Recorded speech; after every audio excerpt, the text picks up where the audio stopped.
Welcome to the Seller Roundtable e-commerce coaching and business strategies with Andy Arnott and Amy Wees. So what would you say are some of the best marketing strategies for online entrepreneurs? So the goal really is you have a business when you can buy $2 for $1. That's the goal. That's just to put it in its simplest form. A business is you basically can buy you can buy $2 for $1. So if I can spend $1 on Facebook and I can make $2 back, now I've got a business. The goal is to be able to get to the point to where you can buy customers profitably. So I know I can buy a customer for $20 and they're going to give me $30. And it's like a Coke machine. It's like a vending machine. You put the dollar in, you get the Coke out. You put the dollar in, you get the Coke out. Well, it's the same. You put $30 in, you get or $20 in, you get a customer out that gives you $30. That's when you genuinely have a business. So it's going to be different for different businesses. So whether depends on the product that you're selling. So for animal lovers and stuff like that, Facebook's going to be really, really good. Facebook's going to be really good. People like, it's the whole cats on Facebook do really well, right? It's like you got the possibility of things going viral. Right, it's a platform for you. If you're selling, let's say, emergency generators and you're in the survival niche, then again, where are those people consuming that content? Probably on YouTube. Yeah. Probably on YouTube. So you've got to ask yourself, well, one, how do people consume content? What modality? So animal lovers, maybe they're going to like pictures, right? They're going to like images. So Pinterest, possibly Instagram, possibly Facebook, possibly because they're consuming their content through graphics, through images. That's not going to work for, like, we'll use the generator example in the survival niche. They're consuming their content through video, probably on YouTube. Yeah. So again, it comes down to understanding your target market. What modality do they use to consume content? Do they read books? Do they look at pictures? Do they watch videos? And then where do those people hang out again? So there's no straightforward answer to it. It depends on the market that you're in. You've got, the main ones are obviously Google, YouTube, and Facebook. Those are the main ones. Instagram. Those are the main ones. So figure out where your audience is and then just start to research that particular platform and how to get good at that platform. And, let's talk about profitability in those terms, right? Let's say that I'm in that survival niche and my audience is consuming content on YouTube. And so I'm picking out a few different places where I can put my pre-roll ads and things like that. Well, how do we ensure profitability? I love that you were talking about, you give $1 to Facebook and you get $2 out, right? Because you're getting a customer that's going to give you more money than you paid to reach them. No matter what, you're giving up something to get their contact information. You're giving up something to get them to come and visit your website. And then, it's your job to make sure you're leading them through that funnel and that they can actually easily make a purchase. But how do we look at profitability when it comes to marketing? So the thing to understand is, like, people complain about the cost per click, right? They'll say, you said $1 on Amazon or whatever. Say, well, how can I make a profit at $1 a click? Or same with Facebook, it's like $5 or Google's $10 or whatever. It's like people go, it's too expensive. It's like that's not the right mindset. Like, advertising platforms are one of the few remaining free market environments out there. So what a click costs on Amazon is what the click is worth. So if it costs an average of $1 per click and you're going, that's too expensive, how can you make money? Somebody's figured out a way to make money on the same product at $1 per click, and they're happy to pay that. So you've got to look at the economics. So it's understanding stuff like average order cart value. What's your average cart value? So there's two things you can look at, right? You can say, how can I get my cost per click down? Or how can I get my average order cart value up? Yeah. Those are the things you need to look at. So when I see high cost per click, I don't go, oh my goodness, I get quite excited about that, because it means that there's competition, which means that there's money. If there's no competition, there's no money. It's like the chances of you finding some quiet little watering hole over here that nobody knows about and you're going to have your little oasis paradise is not very high. If you found cheap keywords, if you found cheap clicks, there's a reason for that. you probably haven't invented something that nobody else has thought of. So looking at stuff like packaging products is a great way. So well, let's talk about the survival, well, either one, the pet niche or the survival niche. It's like you could put a generator with water purification pills, with a tent, I don't know, whatever, or with the animal lover one, with the pet one. Instead of just having like, a cat basket, you could put a cat basket with some other products as well. So you're packaging products together to have a higher order cart value. And the second thing is, your money is never going to be made on the front end. You're never going to scale a business by simply selling a front end product. So your goal is really to break even on that front end sale. That first sale, your goal is to break even and then do such a great job of wowing the customer that they come back over and over again. So we make our first sale on Amazon, which we make for a break even or maybe even a little bit of a loss. But then we take them off of Amazon, we put them on our email list, we put them on our customer list, and we're able to sell them products over and over again over an extended period of time. And our profit margins are the 60, 70, 80% profit margins in those products versus Amazon getting that 80% margin in the initial sale. So average order cart value is important and lifetime client value is important.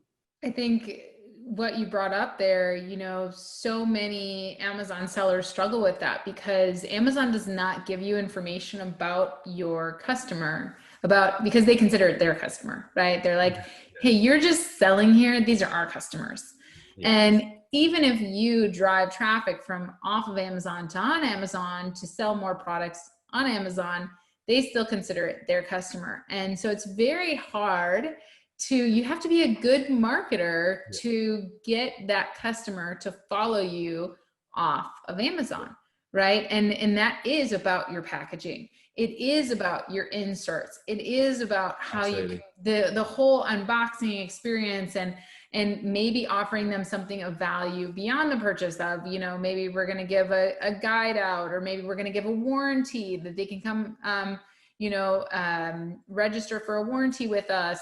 Something like that where, they're excited about it. If you have a really great product and you provide if you solve a great problem for them, a lot of, it's funny because my product that I invented, it solves a problem that no other product on the market solves. So people feel compelled to follow us on Facebook, to follow us on social media, to tell other people about this product, because they're like, hey, this is really making this nasty thing easy that I used to hate doing. Yeah. And, it's saving me so much time and money. And they're just like, I don't have to ask for 5-star reviews. People just get excited about it. And they're like, oh my gosh, I'm going to leave a review because this is really saving me a lot of time and money. So I don't have to do as much hard work. Now on my other products that are more commodity, because I have, other products that are just, commodity products, and they're just, I have unique designs on them to make them different, right? To give them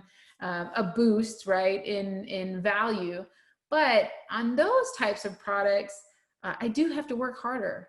I have to put an insert in with, maybe I'll cross sell. I'll say, hey, you buy from us again, you get 20% off this other product. Sign up for our launch list over here and you're going to save on anything new that we launch, that kind of thing. But I've had to get creative. I've had to get more creative with my marketing than the product that I created and is a big problem solver. So I think that, you're bringing that up, you're reminding people that, hey, what are you going to be able to do with this customer beyond that sale on Amazon? You might have spent a whole bunch of money on clicks to make those sales, but if you didn't take the time to plan through that customer buying experience, to map the experience, it's called experience mapping, right? If we didn't take time to map the experience of that customer throughout their journey, and we basically lose it, right? Because if they pay for that product on Amazon and they consider that an Amazon product and there's no branding behind it and they have no reason to ever connect with us again, that money that we spent on that click, gone. We're going to have to pay for that click again and again and again, and we're not going to be able to make those additional sales. We will if we move our products up the page and they get more and more popular, because we'll make more organic sales. But in terms of growing our brand and our following, I love what you brought up about that, because it's so, so important for us to build a brand off of Amazon, and for us to really think about why the customer would want to connect with us or engage with us after that. So that all comes down to marketing. It's like, why me? Why now is the question. Why would you buy from me, and why would you buy now? These are the questions. And look, to be honest, like Russell Brunson says it, but it's 100% true. It's like, one thing that we've got to get good at as entrepreneurs that we're not very good at is getting the credit card out and buying competitor products. So yes. I'll buy products on Amazon, not because I want them, but because I want to see their strategy. How because I know, like, if somebody's spending $2 on a click and I'm like, well, there's no way they can be profitable at that. I know they've got some strategy going on that is doing exactly what we're talking about. They're getting the contact details, they're getting them on external lists.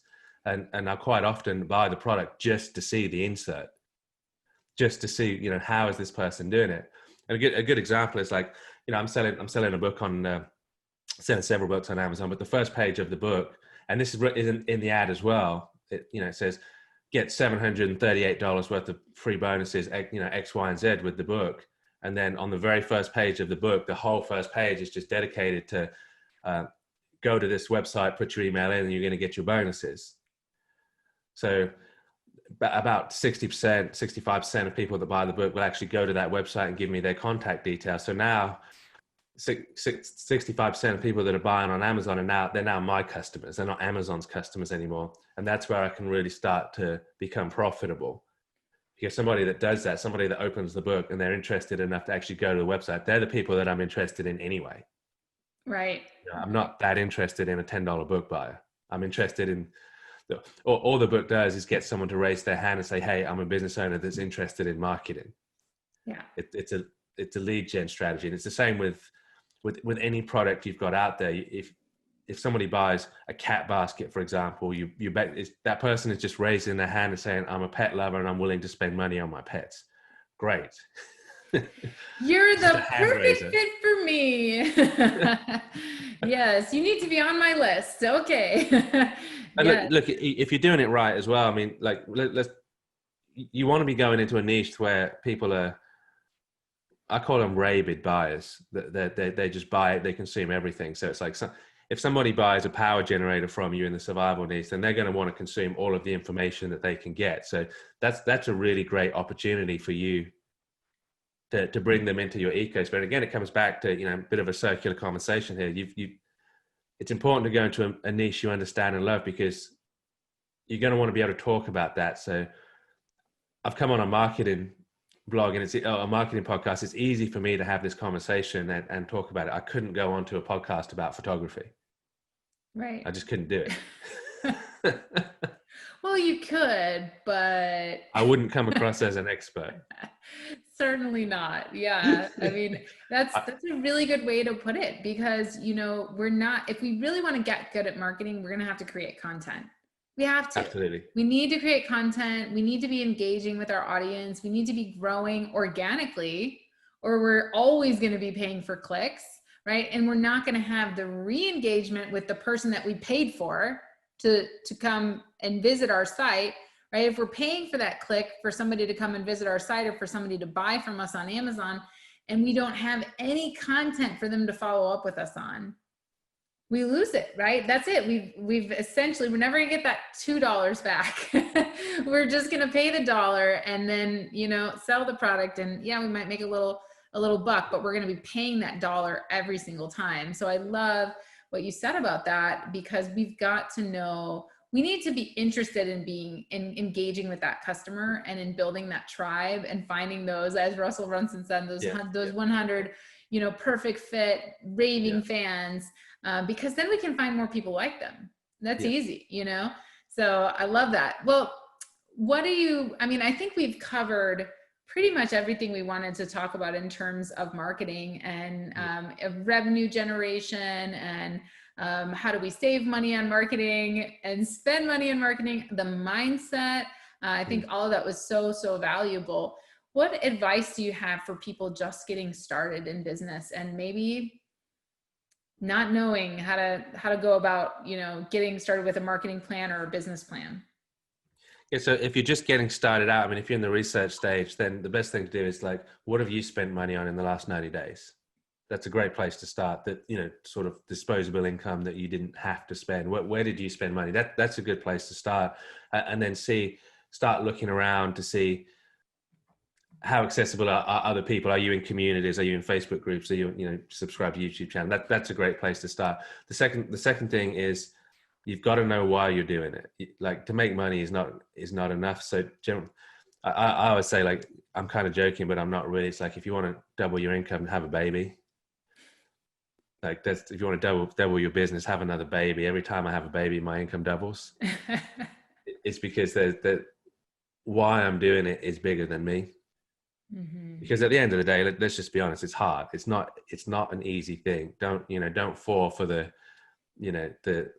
salesmanship out there that says this is easy. It's like, growing a business, starting a business and growing a business is not easy. It's like, you have to be committed to it. If you're not committed to it, it's not going to work for you. So what brings about that commitment is having a reason that you're doing it, that you know what you're doing, you know why you're doing it. So the baby is just a great example, isn't it? It's like, I've got this baby and I'm going to provide for this baby, so therefore there's a necessity for me to do that. So when times get really hard, I'm going to push through those hard times. You know, it's like, I got up at 6. Well, this course started at 6 o'clock for me, so I was up way before that. It's like, you know, it's like, what's going to get me out of bed early in the morning?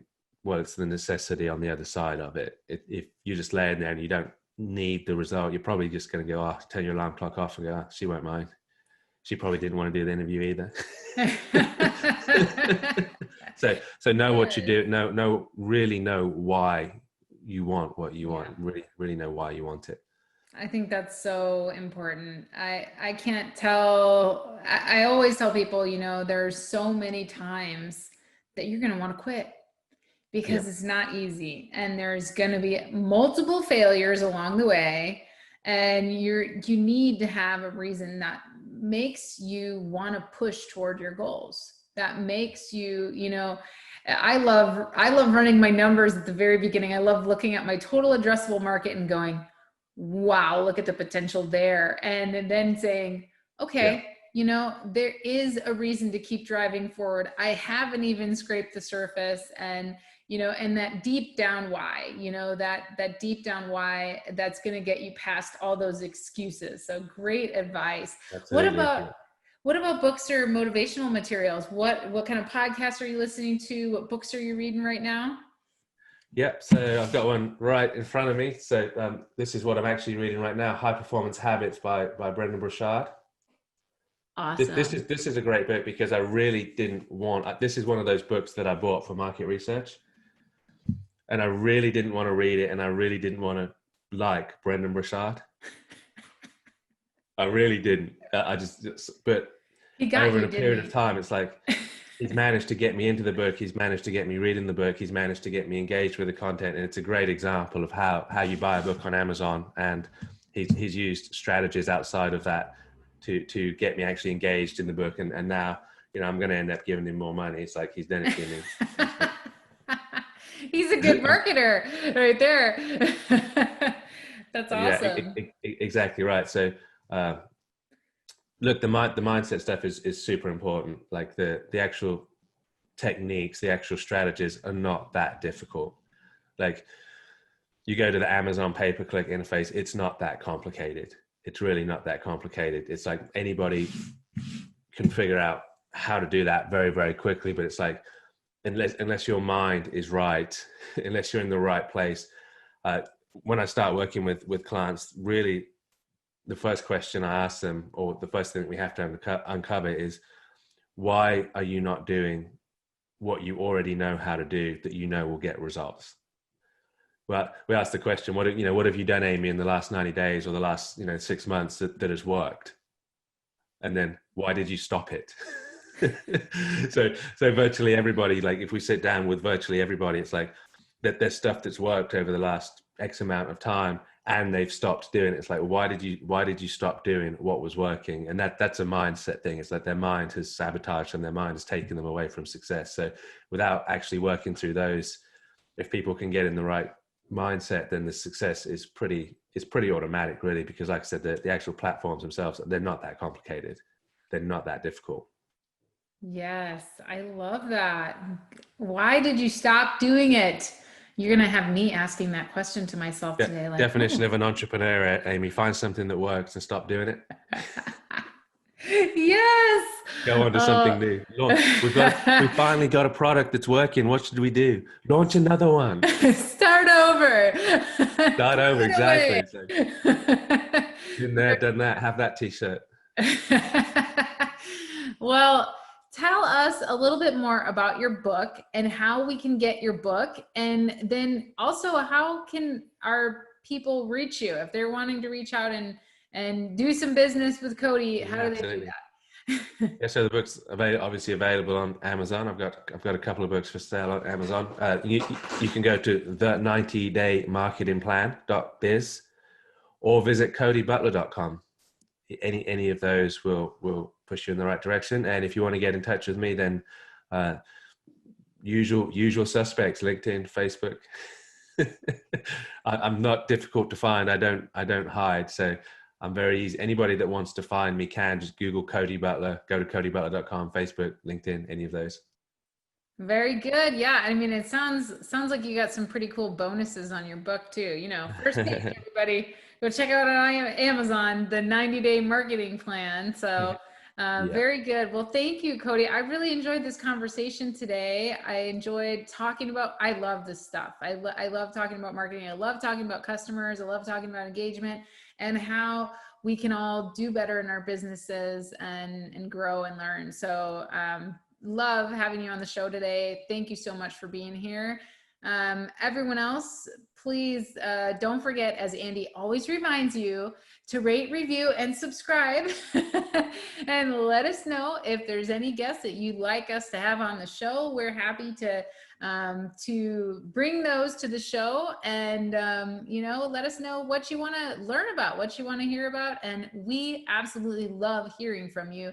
So reach out to us anytime, Andy or I on LinkedIn or Facebook. We love hearing from you guys, love hearing how you're doing, and love hearing what you want to know more about, because we're here to serve. We love doing this, and thank you guys for listening today. Have a great rest of your week, and we'll see you next week on the Seller Roundtable.